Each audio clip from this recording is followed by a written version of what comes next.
Christmas #1 back in 1981. Human League there and Don't You Want Me Baby. We played Queen just before from 1975. That was #1.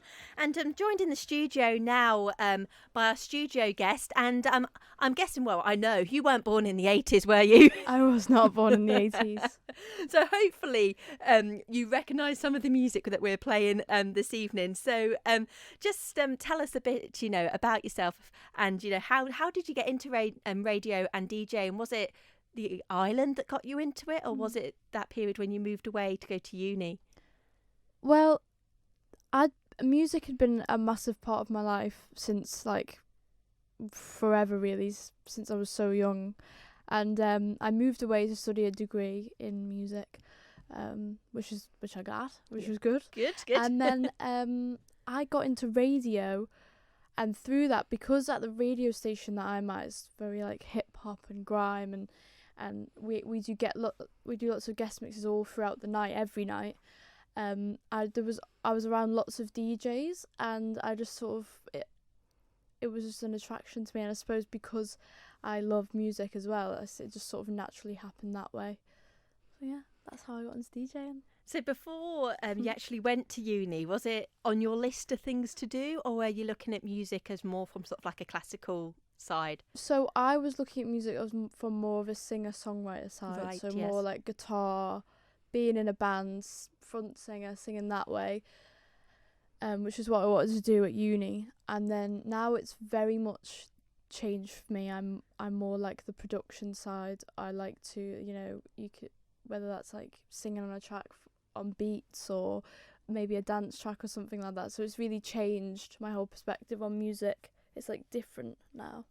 And obviously you're still fairly young, aren't you? You're 22. Yep, 22, yeah. So in a very short time, you've kind of changed what you thought you were going to be doing. Drastically, yes. Yeah. Where do you see yourself going in the future? Or where would you like to go? My dream, I'd love to be on Radio 1 Extra. Mm-hmm. That's something that I really like. I really like the styles of that. I love radio presenters like Benji B. So that would be a goal for me, and I want to be a DJ. I want to go around the world, and for me, it's not about making it massive, but I would like to take it as far as I can take it. Do you know what I mean? Because at the end of the day, that's the only thing I really want to do. And it's something that obviously you love doing as well. Yeah. So the Isle of Man is almost like a very small fish in a massive ocean, isn't it? And you're already, you've already made that leap to the UK. Yeah. So do you have regular gigs and that in the UK that you play on a weekly basis? I do. Throughout the summer, I was doing a Peach Mondays thing every Monday. I was playing on the seafront. I played in lots of clubs around Brighton. Most of them, I think. Most of them. A few of them I haven't still. And I did a guest mix in London literally last weekend. I think it was last weekend, yeah. So I'm slowly trying to move it all up to London as well, which is something that I'm really focusing on in the new year. Because at the end of the day, I haven't been doing it that long. But what happened was, because I had such a, oh my gosh, this is what I want to do, I felt sort of strange about the fact that I felt like I'd come across it quite late. So ever since I realised sort of what I wanted to do with the whole DJing thing, I have literally been in the studio sometimes every day, every week, maybe 4 days a week. I'll go and there's these DJ decks, CDJs at the studio that I use, and I get the bus there and I practice because I don't have any decks in my house.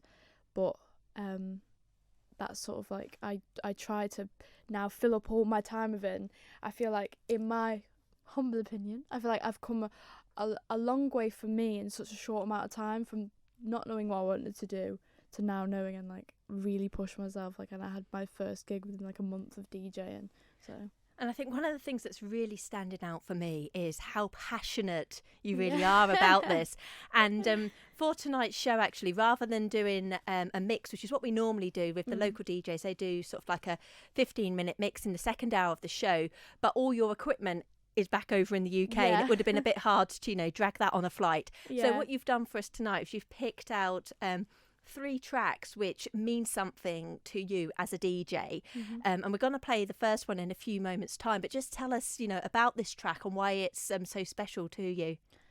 Okay, so this first track is Find You. And it's basically, this song is from Art Science Remixes album, which is made by Robert Glasper and Kate Renata. And the reason why I picked this particular song was because Kate Renata is one of my most he's the biggest influence in my life as a producer and a DJ. He makes all his own songs, and he's remixed a lot of other tracks. So that was sort of a link to the DJ producer electronic world.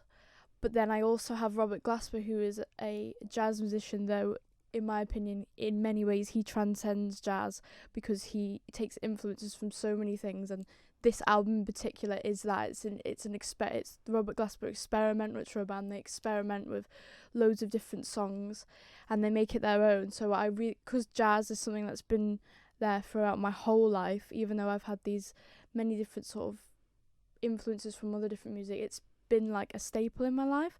So I wanted to just touch on that with jazz and electronic music, and I thought this was the perfect song to do that. So this is Find You, yeah. Okay, we're going to play that in a few moments' time as well. And coming up for you for the rest of the show, we will have the What Song Guide. That's coming up a bit later on. And also our first 90s trio is up next after this fantastic song chosen this evening by our studio guest, Azariah Sheeley. Why'd you have to go away? Like you backed in subtle ways. Give the best to yesterday.